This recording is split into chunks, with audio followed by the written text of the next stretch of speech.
So we're gonna review method number 1.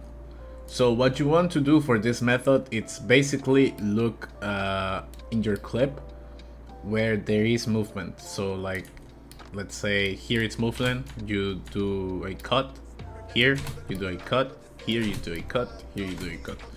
And you repeat this process over and over until you have all your segments of your clip where there's movement. And then what you will do is just take these parts, turn it to the left, and then select them and keyframe assistant and sequence layers, right? With this, pretty much you have your clip ready to put the Twixtor on, right? So we're gonna pre-compose this. I'm gonna call this method 1. Now, we're gonna put the Twixtor. Now, the settings, you can copy them. These are my settings. This is what you're gonna use for both methods. Well, once you have this done, just pre-compose this again.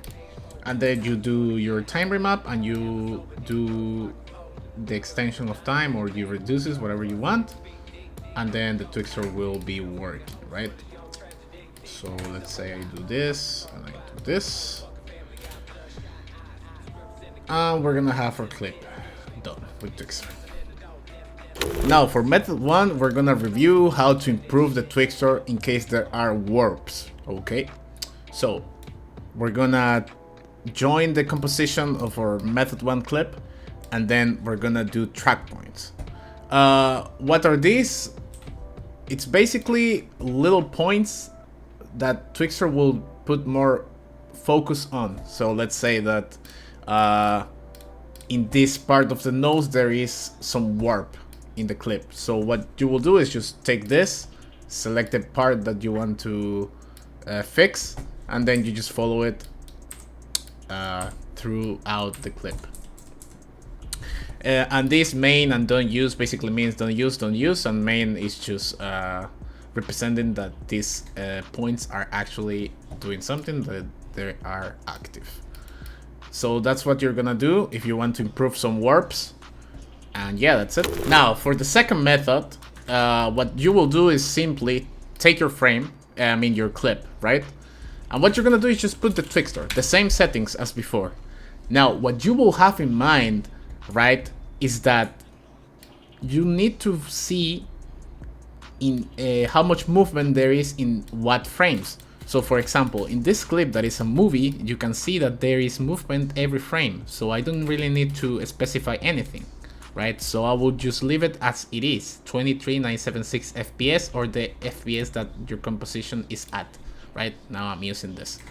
So once you've done that, you just simply pre-compose this back, and then your Twixtor will be working. As simple as that, right? So you do it like say, like this, do it like this, and that's it. It's gonna be working, right? Now, let's say that the clip doesn't move every frame, right? So what you will do, like we're gonna go to the anime example again. So this clip, for example, it moves every, apparently, 1, 2, 3. 1, 2, 3. So this clip moves every 3 frames.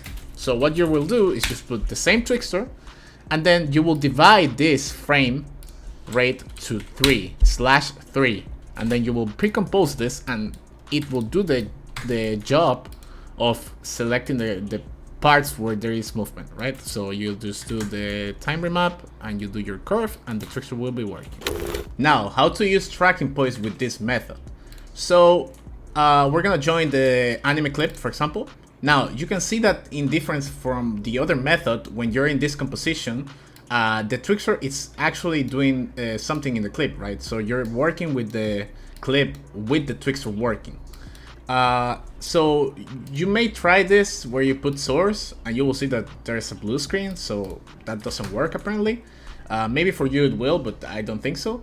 What you can do, if your frame rate is, I don't know, less than the default one, you can just do this, turn this off, whatever, and then put the frame rate, its default frame rate, right? So if you put the default frame rate, it will just be like as normal as it was before, right? Just a raw clip. You may want to do this to do the track points. The track point just works exactly the same. Just put where you want to do it and you follow it, right? Now, and then, well, once you have your points, then you just turn this back again. You put 976 divided by 3, and the Twixtor will work. Now, I gotta say that it's up to you if you want to do the track points with the Twixtor working or not. I mean, I usually do it without it, but I mean, you can try it both ways. It doesn't matter. Now, we're gonna be reviewing some tips that will help you to work with your Twixtor. Now, for example, let's say that you Twix a clip. We're gonna use the move example, and I'm gonna modify this back.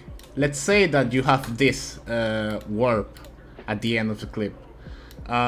Usually what you can do to fix this is turn this down like so until it doesn't do that warp up, or you can extend this frame a little bit over your actual time, right?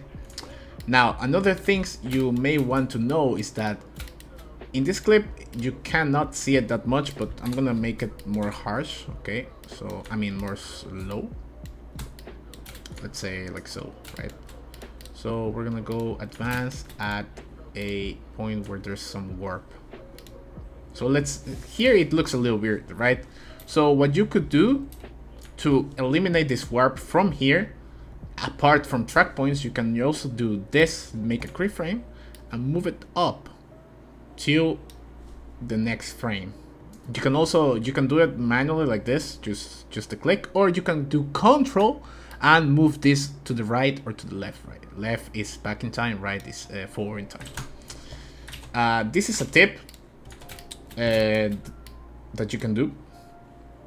Also, you may want to know that the shortcut for cutting clips is Ctrl-Shift-D, and if you want to move frame to frame, you can also use page up and page down.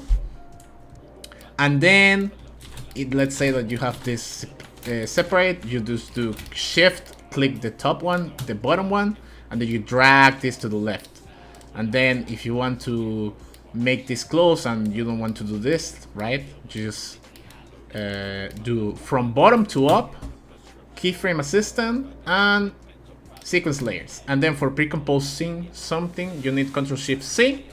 Make sure always that you're having this move all attributes into new composition, adjust composition duration, and you just name it, right?